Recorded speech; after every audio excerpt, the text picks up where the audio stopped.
Guys, I've got another book review mashup for you guys. So if you're not aware, if you don't watch many booktube videos, it's basically a video where I review several books at once, because there isn't always a lot to say about one particular book. So as and when I finish a book, I record a bit of a snippet about what I think about the book and then just stitch them together. So these are the books that I have been reading in lately and my thoughts and feelings on them.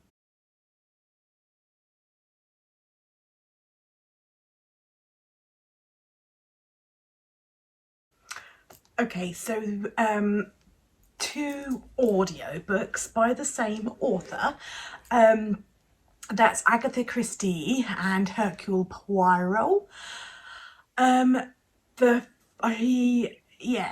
think most people know Poirot. And I kind of have watched some Poirot. It's not something I've massively been into, anything like that. I don't know, it just wasn't really my cup of tea. Perhaps I felt like, I don't know, it was a bit old for me at the time it really came out. I don't know, but I was flicking through the library app, my library app for audiobooks, and I was searching Christmas, and they don't have that many Christmas audiobooks on my library app at the moment. That'll probably increase, one would assume, as we get closer to Christmas. A bit early, I guess, for like normal people. So yeah, as I was flicking through, I came across them and I was like, yeah, okay, I'll give it a go. So the first one I listened to was The Christmas Pudding, and I loved it. The book, the Christmassy story in the book wasn't very long at all. Like, I don't know, maybe half an hour, I can't really remember, it's been sent back now. About half an hour long, and I wish it was longer. I did really enjoy it. A lot of the time for me, it's all in the voice. It's all in the narrator's voice. I really struggle to switch off at night and go to sleep, and I need something just to kind of zone out to and still my brain. So sometimes it can actually be anything. It's all about the voice. So I really loved the narrator's voice. But yeah, the story, I just really loved the story. Obviously Agatha Christie, it's a murder, and it's a whodunit. Do you know what I mean? The detective Poirot works out who done it, and all that. So you might think a murder's not particularly Christmassy, but what I really liked about it is all like the kind of scene setting. So Hercule Poirot gets invited to like an old like manor house at Christmas time, and it talks about like a traditional Christmas and the Christmas puddings and basically all the things, I guess, in Britain that we have that have become synonymous with Christmas. All the Christmassy things, the Christmas pudding, the crackers, the holly, the Christmas tree, everything we kind of know as Christmas. And I just really liked the scene setting and the language, like the rich prose, the poetic way in which Christmas was described. That's what I really enjoyed, as well as the story. I did enjoy the story. I enjoyed the voice, I enjoyed the story, and I enjoyed all the Christmas elements, like all the traditional Christmas it talked about. So yeah, I really loved that. I gave that a 5-star, I think. And then I read another one, listened to another one, and I can't remember what it is called off the top of my head. I did screenshot it, but I'm filming with my phone, so I can't look at the screenshot, but you will see it on screen. This was a lot longer, but I didn't really care for it, if I'm honest with you. It was set at Christmas as opposed to being really Christmassy. It was more set at Christmas. Yeah, and I just didn't really enjoy the story. There was a family, like the dad's like the head of the family, and he invited his estranged children to come for Christmas, and the dad ends up being murdered, and all the children are suspects. He's very rich. All the children are suspects. They're like fighting, feuding with each other. And yeah, I didn't really, it was okay. I enjoyed it as a book, but I'm not like, wow, I loved it or anything. So if you kind of like a mystery book set at Christmas, then that's one for you. Yeah, but I wouldn't be jumping to go back into that one at all. The first one, the Christmas Pudding, I actually listened to several times, if I'm honest, because I really enjoyed it.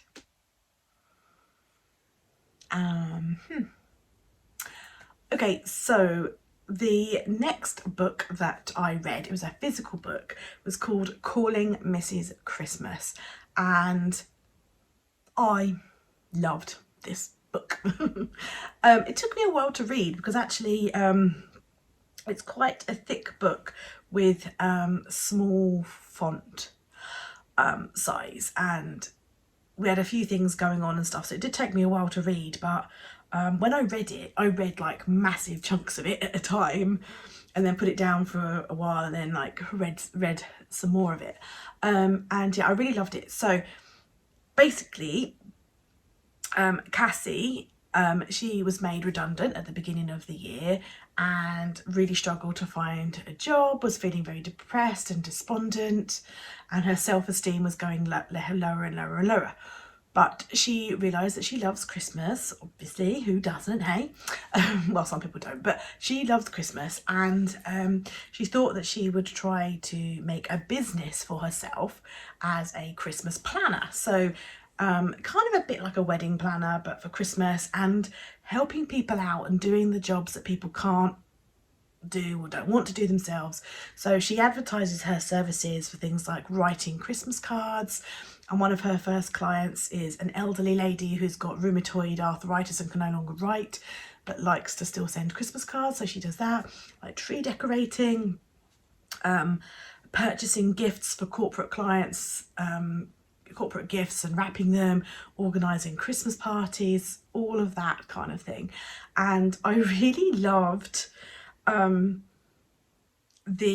element of it. I really enjoyed the her setting up her business and how she was learning how to do all these new skills that she'd never done before. Like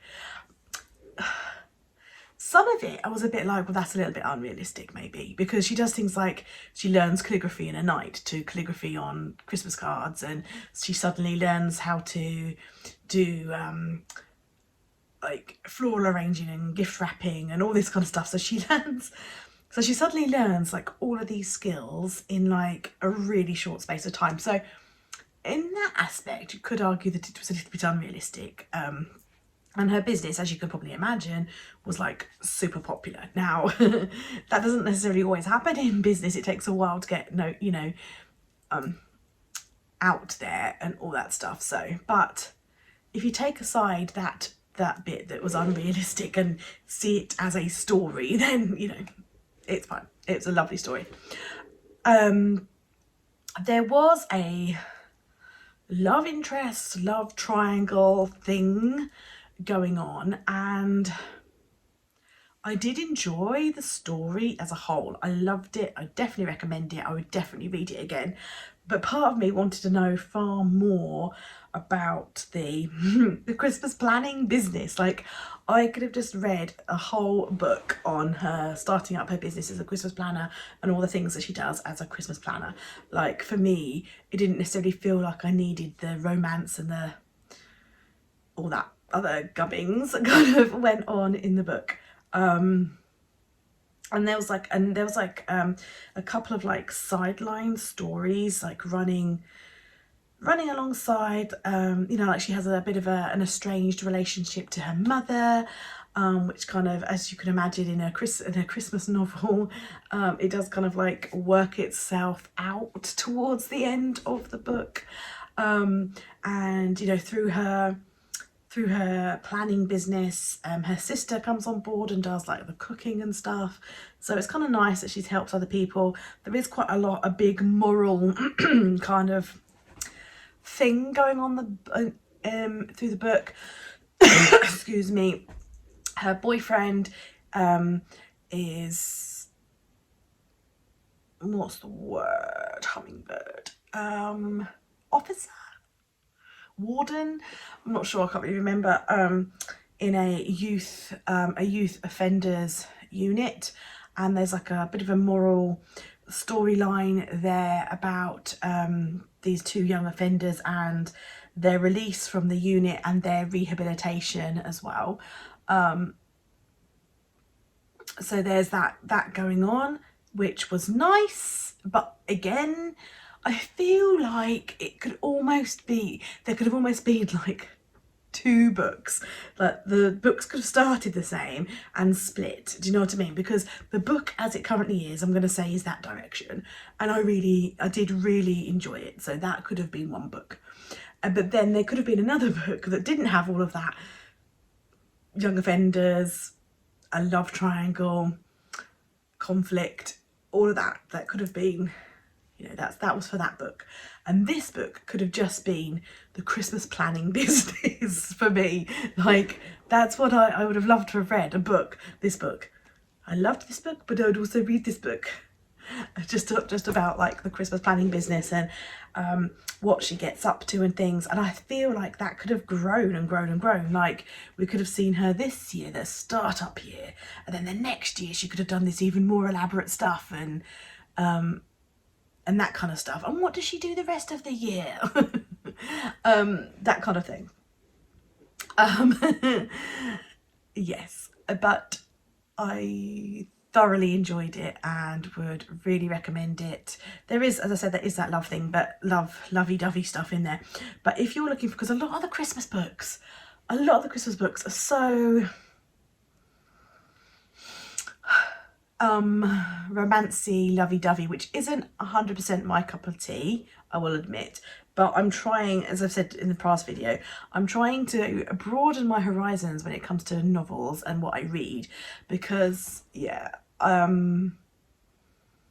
wouldn't normally go near a romance book with a barge pole. But I've read two now and I've really enjoyed them. So, you know, I'm not necessarily going to choose that as my main genre, but I have really enjoyed reading them. So yeah, we'll see.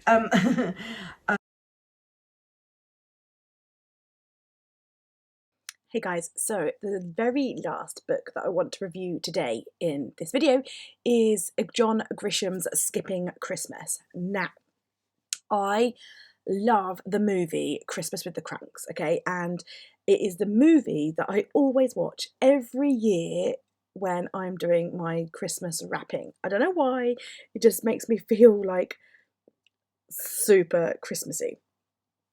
And I love it. And I didn't actually realise that it was based on a book until this year. I know. I had no idea. And I don't even know how I came across the book, to be honest, but I did. So yeah, the book is actually called Skipping Christmas, and it's by John Grisham.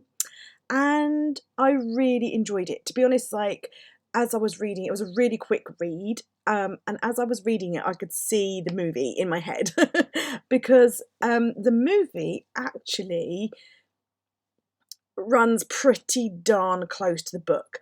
Like a lot of books don't do that. Like a lot of movies don't do that, do they? They like skip bits and gloss over bits and don't explain bits. So yes, I thought I thoroughly enjoyed it because it was basically like the movie but in a book. The only thing I will say about it is probably due to like the age of the book, because I'm not sure when it was written, but there is some terminology in there that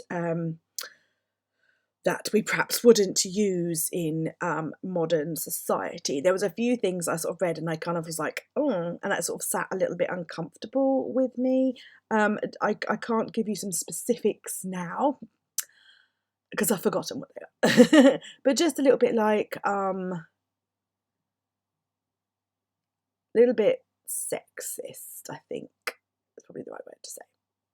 But I still enjoyed the book, and as I say, it's probably just like the fact that it's written quite a while ago.